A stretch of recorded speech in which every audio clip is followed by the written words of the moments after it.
Hello friends, मैं आकांक्षा GK with आकांक्षा में आपका स्वागत करती हूँ। आज हम 3 नंबर के पॉलिटी के प्रश्न पढ़ने वाले हैं। ये जो जीके विद आकांक्षा ग्रुप में टेस्ट सीरीज़ चल रही है मेंस की, उसमें से लिए गए हैं। और ये हमारे 3 मार्कर का जो क्वेश्चन का सेट है, जिसमें आपको 36 3 मार्कर मिलने वाले हैं, 12 फाइल मिलने वाली है, उनमें से भी है। तो चलिए स्टार्ट करते हैं। आगे बढ़ने से पहले चैनल को सब्सक्राइब जरूर कीजिएगा ताकि आने वाली वीडियो का इन्फॉर्मेशन आप तक मिलता रहे। फ्रेंड्स, जैसा कि कल रात को रिजल्ट आ चुका है और आप लोगों ने अपनी पढ़ाई को तेज़ी कर दी होगी। 3 नंबर वाले प्रश्न और 15 नंबर वाले प्रश्नों पर ज़्यादा महत्व दीजिए। और कल मैं इसकी रणनीति लेके आऊँगी कि किस प्रकार से आप स्टार्टिंग करें, क्या आप पढ़ें, क्या आप छोड़ें, क्या आप हटाएं, क्या आप अपने पास रखें। फ्रेंड्स, ये हमारी 3 नंबर की फाइलें हैं। ये 12 फाइलों के रूप में मिलेगा। साथ में ये 12 फाइल के साथ आपको एक पेड ग्रुप मिलेगा। इस पेड ग्रुप में मैं और भी बहुत सारे, आप ये समझ लीजिए 5 से 7 हज़ार ये 3 मार्कर हो जाएंगे ग्रुप में, क्योंकि ग्रुप में मैं करंट से संबंधित, योजना से संबंधित जो भी 3 मार्कर बन सकते हैं वो उस ग्रुप में दूंगी। ये ग्रुप भी आपको इन 3 मार्कर के नोट्स लेने के साथ ही मिलेगा। तो आप अगर नोट्स लेना चाहते हैं तो ले सकते हैं। अगर आप हमारा पूरा पैकेज लेना चाहते हैं तो पूरा पैकेज में ये आपको 1500 रुपये में नहीं पड़ता है। ये पूरे पैकेज में आपको 900 से 1000 रुपये में पड़ता है। ये हमारा मेंस का और प्रीलिम्स का पैकेज है, और ये केवल मेंस का पैकेज है। मेंस में आपको 45 बुकलेट मिलेंगी, और जो प्रीलिम्स है उसमें आपको 16 बुकलेट मिलेंगी। मेंस में आपको 25 बुकलेट 1 to 6 पेपर की रहेंगी। इसके बाद 8 फाइलें आपकी प्रीवियस ईयर्स के सॉल्व पेपर हैंड रिटन रहेंगे। इसके बाद 12 फाइल आपकी 3 मार्कर की रहेंगी। ये आपके कहीं भी आप भारत में रहते हो 12,000 रुपीज़ में आपके घर तक पहुंचेंगी। तो अगर आप ये लेना चाहते ले, इसके अलावा छोटे छोटे पैकेज भी हैं। अगर आपको पूरा पैकेज नहीं लेना है, जैसे कि एमपी स्पेशल है, इसमें एमपी की 4 फाइल आपको मिलेंगी। सो फ्रेंड्स, अगर आपने अभी तक नहीं लिया है नोट्स हमारा, या आप हमारे नोट्स लेने का एक ये फ़ायदा है कि आपको इसके साथ पर्टिकुलर ग्रुप मिलते हैं हर सब्जेक्ट के साथ। 22 पेड ग्रुप मिलेंगे। इन ग्रुप में आपको करंट अपडेटेड क्वेश्चन दिए जाते हैं। कोई भी इशू जो भारत में चल रहा हो, मध्य प्रदेश में चल रहा हो, जो बहुत इंपॉर्टेंट है, कोई भी नई योजना, तो वो आपको दी जाएंगी। कोरोना से रिलेटेड क्वेश्चन हर सब्जेक्ट के वो आपको दिए जाएंगे।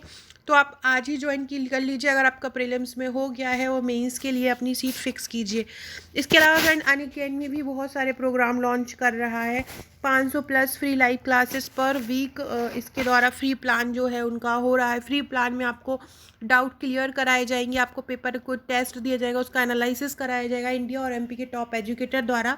50+ टॉप एजुकेटर इसमें आप स्टडी कर सकते हैं, और 50+ टॉप एजुकेटर आपको स्टडी कराएंगे। डेली और वीकली के लाइव मॉक टेस्ट रहेगा।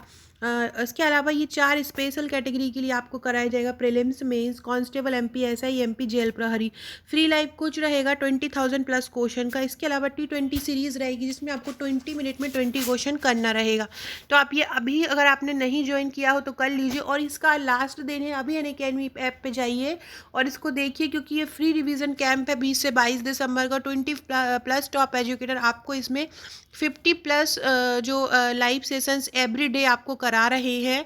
इसमें आपको MP G K, M current affair, MP prelims आपको इसमें कवर होगा।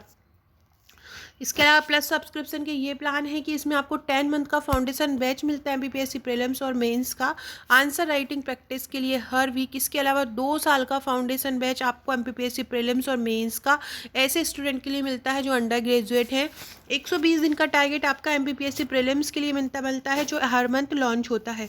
3 मंथ का बैच आपका और दूसरे एग्जाम के लिए होता है। दूसरे exam like MP forest service, MP police constable, MP sub inspector, MP labour inspector, हर मंथ ये होता है।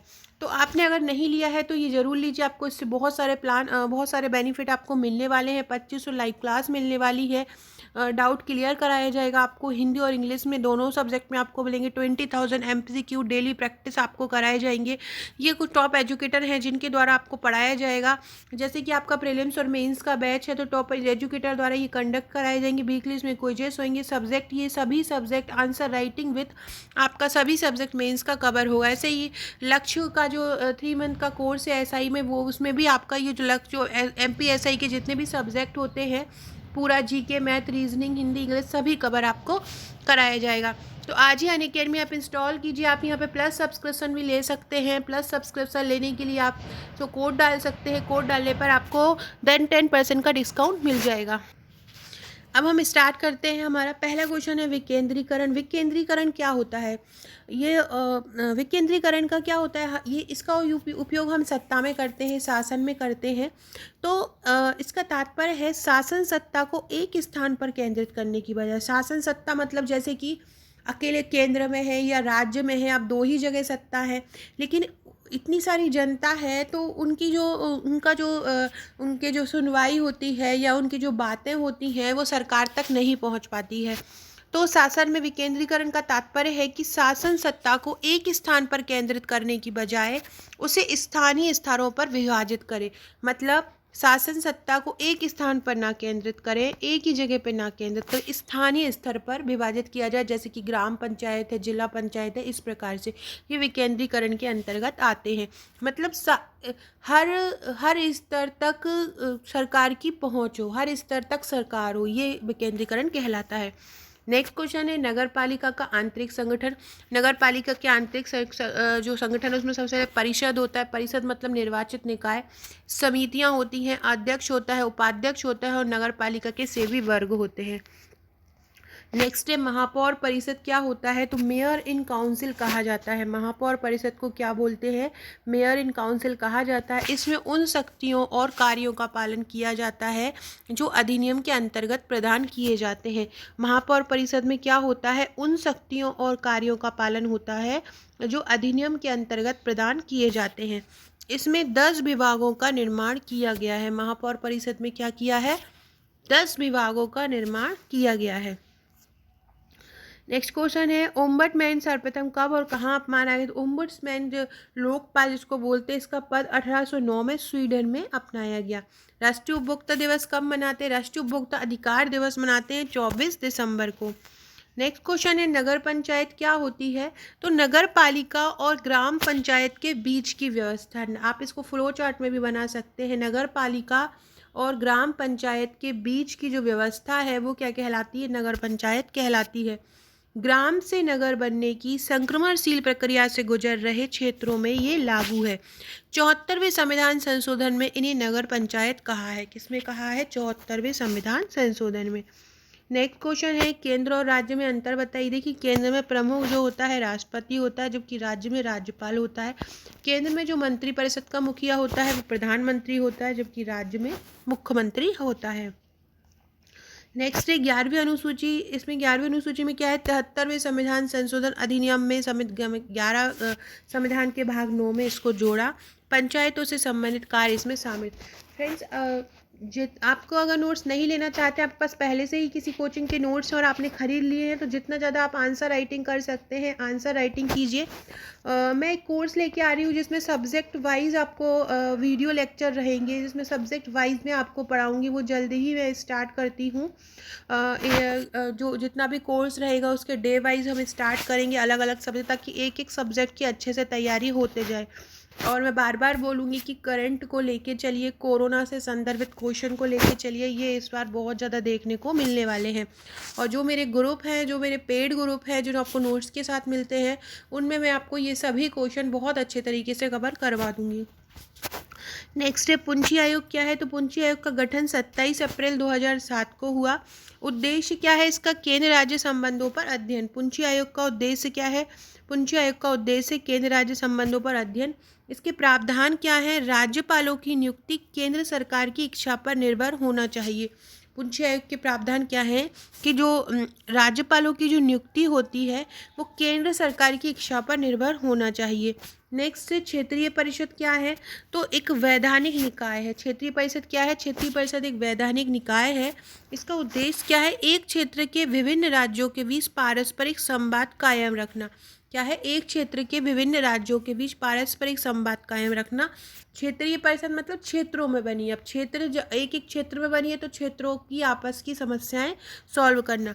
इसका गठन कब हुआ? तो इसका गठन हुआ था राज्य पुनर्गठन अधिनियम 1956 के तहत। क्षेत्रीय परिषद का गठन हुआ था राज्य पुनर्गठन अधिनियम 1956 के तहत इसका गठन हुआ था। नेक्स्ट है 12वीं अनुसूची में कितने विषय हैं? 12वीं अनुसूची में 18 विषय। ये लास्ट ईयर एग्जाम में आ भी चुका है। तो 11वीं अनुसूची में कितने में से, 12वीं अनुसूची में कितने में से, ये आप याद कर लीजिएगा। फिर ये लोकायुक्त क्या होता है, तो देखिए अभी हमने ओम्बड्समैन पढ़ा, और लोकपाल जो होता है, लोकपाल क्या होता है, केंद्र में होता है, और लोकायुक्त क्या होता है, राज्य में होता है। तो ओम्बड्समैन क्या है कि ओम्बड्समैन का प्रादेशिक संस्करण लोकायुक्त होता है। मतलब लोकपाल मतलब जो केंद्र में होता है, लोकायुक्त मतलब जो प्रदेश में होता है। इसकी स्थापना प्रशासनिक सुधार आयोग की अनुशंसा पर हुई। लोकायुक्त की स्थापना किस आधार पर हुई, प्रशासनिक सुधार आयोग की अनुशंसा पर। लोकायुक्त में अधिकतम 8 सदस्य हो सकते हैं। लोकायुक्त में कितने सदस्य हो सकते हैं, अधिकतम 8। नेक्स्ट है केंद्रीय सूचना आयोग। तो सूचना का अधिकार अधिनियम 2005 के तहत यह एक सांविधिक संस्था है। उद्देश्य इसका क्या है, उसका उद्देश्य है पारदर्शिता लाना। तो सूचना का अधिकार अधिनियम 2005 के तहत यह एक सांविधिक संस्था है, इसका उद्देश्य है पारदर्शिता लाना। अब है अधिकरण क्या होता है, अधिकरण मतलब ट्रिब्यूनल। प्राधिकार से युक्त लोगों का ये समूह है जो एक साथ हो जाते हैं, एक ही अधिकार के लोग किसी भी निर्णय में ये अहम भूमिका निभाते हैं, क्योंकि एक ही बराबरी के लोग एक जगह पे इकट्ठे हो जाते हैं। नेक्स्ट है छावनी परिषद क्या होती है, तो सिविल जनसंख्या के प्रशासन के लिए इसकी स्थापना होती है। किस लिए होती है, सिविल जनसंख्या के प्रशासन के लिए। किसके अधीन होती है, ये रक्षा मंत्रालय के प्रशासनिक नियंत्रण के ये अधीन होती है। इसका कार्य क्या होता है, इसके कार्य नगर पालिका के समान होते हैं, याद रखिएगा। छावनी परिषद के क्या कार्य होते हैं, छावनी परिषद के कार्य नगर पालिका के समान होते हैं। सिविल जनसंख्या के प्रशासन के लिए स्थापना, अधीन रक्षा मंत्रालय के प्रशासनिक नियंत्रण के, कार्य नगर पालिका के समान। सो फ्रेंड्स, ये थे हमारे आज के क्वेश्चन। ऐसे ही और क्वेश्चन के लिए चैनल पर बने रहिएगा, चैनल को सब्सक्राइब कीजिएगा, और हमारे व्हाट्सएप ग्रुप से जुड़ने के लिए नीचे डिस्क्रिप्शन में आपको लिंक दी है, उससे जुड़ जाइएगा। कुछ नोट्स इंस्टा मोजो पर भी पड़े हुए हैं, आप वहाँ से भी देख सकते हैं। Okay friends, thank you.